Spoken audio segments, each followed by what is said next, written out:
Shri Venkateswara gold తాకట్టులో ఉన్న మీ బంగారాన్ని విడిపించి కొనబడును.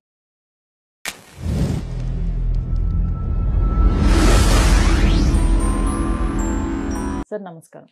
శ్రీమాత్రే నమః. సార్ నేను చాగంటి గారిది ఒక ప్రవచనం విన్నాను. అమావాస్య రోజున పితృదేవతలు వాళ్ళ ఇంటి ముందే నిలబడి ఉంటారు అనేది విన్నాను. ఇది ఎంతవరకు వాస్తవం? ఎందుకు అలా ఉంటారు? వారికి ఏం చేయాలి ఆ రోజున? తప్పకుండా అండి. దేవతా వ్యవస్థ, పితృదేవతా వ్యవస్థ అని రెండు ఉంటాయి. ఓకే. స్వాహాదేవి దేవతా వ్యవస్థకి మనం అర్ఘ్యం ఇది ఏమంటారు హోమం అది చేసినప్పుడు వెళ్తే స్వధాదేవి స్వాహ స్వధ ఇద్దరు ఉంటారు. అది స్వధాదేవి ఏవైతే ఉన్నారో తద్వారా పితృదేవతలకు వెళ్తూ ఉంటుంది మనం చేసేటువంటివి ఏవైనా కూడా. ఫస్ట్ ఆఫ్ ఆల్ ఏంటంటే అసలు పితృదేవతలు అనే ఒక వ్యవస్థ ఉంది, దేవతలనే ఒక వ్యవస్థ ఉందని చెప్పడమే మన సాంప్రదాయాలు, వాటి యొక్క గొప్పతనం.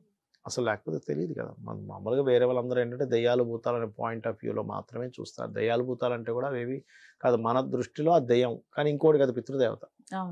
అయితే ఇక్కడ ఏంటంటే మిమ్మల్ని రక్షింపజేసేది, మీ వంశాన్ని అభివృద్ధింపజేసేది పితృదేవతలు అని చెప్తుంది మనకు శాస్త్రం. దానికి మనం సర్వసాధారణంగా అమావాస్య నాడు ఉదయం నిద్ర లేచిన తర్వాత మీ పూజాది కార్యక్రమాలు ఉదయం పూట కంప్లీట్ చేసేసుకొని ఇంట్లో ఆలయానికి వెళ్ళి స్వయం పాకము అంటారు. అంటే బియ్యము 1 కేజీయో 2 కిలోలు మీ స్తోమతను బట్టి మంచి బియ్యం ఇవ్వండి. మీరు 4 కిలోలు పిచ్చి బియ్యం ఇవ్వడం కంటే కూడా ఒక 1/2 కిలోనో మంచిది ఇవ్వండి, సరిపోతుంది. 2 రకాల కూరగాయలు, పప్పు, ఉప్పు, చింతపండు, మిరపకాయలు, ఇవన్నీ ఏవైతే మనం వండుకోవడానికి వాడతామో అవన్నీ కూడా ఇవ్వచ్చు, లేదా కొన్నైనా ఇవ్వచ్చు, తప్పులేదు. గుళ్ళో ఎవరికి ఇవ్వాలి? ఈ మీ యొక్క పురోహితుడికి ఇవ్వాలి. ఆయన అప్పుడు అడుగుతాడు మీ యొక్క వంశంలో మీ పేరు, మీ తండ్రి గారి పేరు, మీ తాతగారి పేరు. అదే తల్లిగారు తరపు ఇచ్చేటట్టయితే తల్లిగారి పేరు మీద ఇస్తున్నాను అనుకోండి, తల్లిగారి పేరు, వాళ్ళ అత్తగారి పేరు, వాళ్ళ అత్తగారి పేరు, ఇలా ముగ్గురికి అడిగి ఇస్తారనమాట. అంటే వాళ్ళ పేర్లు ఏంటి, గోత్రాలు ఏంటని.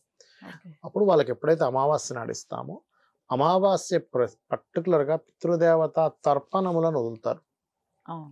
నిత్య తర్పణాలు వదిలే వాళ్ళు ఉంటారు. నేను నిత్య తర్పణ వదులుతా, దేవతలకు వదులుతాను, అదేవిధంగా ఋషులకని, దివ్య మనుషులకని, అగ్నికని, పితృదేవతలకని, ఇలా ఈ రకంగా వదులుతాం మొత్తం.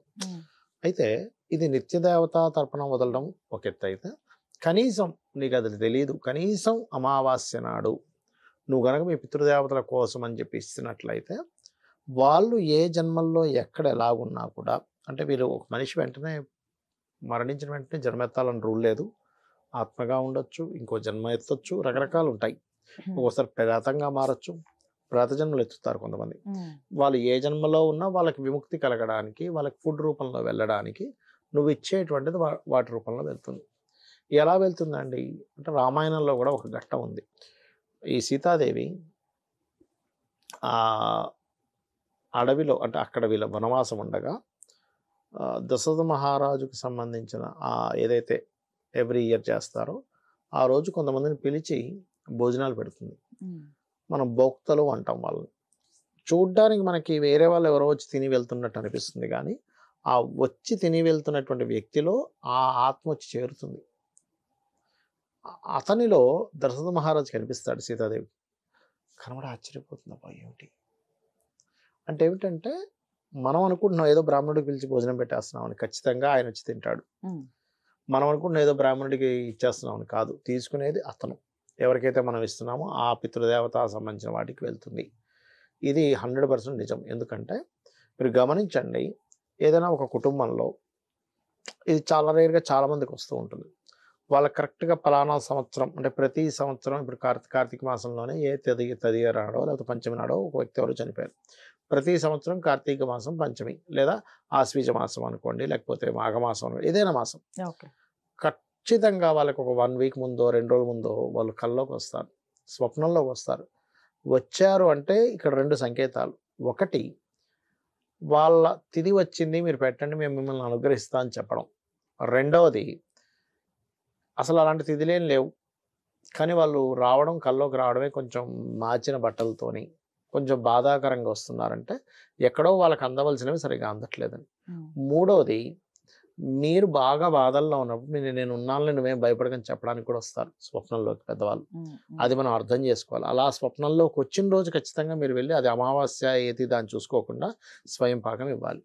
ఇచ్చినట్లయితే ఖచ్చితంగా బాగుంటుంది వాళ్ళకి లైఫ్. మనల్ని కొన్ని సడన్గా మిస్ అవుతుంటాయి చూసారా మనకి లైఫ్లో. అమ్మో ఎంత పెద్ద ప్రమాదం తప్పిందంటాను చూసారా, అక్కడ 2 విషయాలుగా తప్పుతుంది. ఒకటి మన ఉపాసనా దేవత లేదా పితృదేవత. వీళ్ళిద్దరిలో ఎవరో ఒకరు తప్పిస్తారు. అరే ఇదేంటి ఇలా ఎలా తప్పింది, కొంచెంలో అయితే ఇదే, ఆ క్షణంలో ఆ వ్యక్తిలోకి దూరి టక్కన అక్కడి నుంచి బయట తీసేస్తారు. అది చాలా పెద్ద మిరాకిల్ అసలు. Right sir, thank you. శ్రీమాత్రే నమః.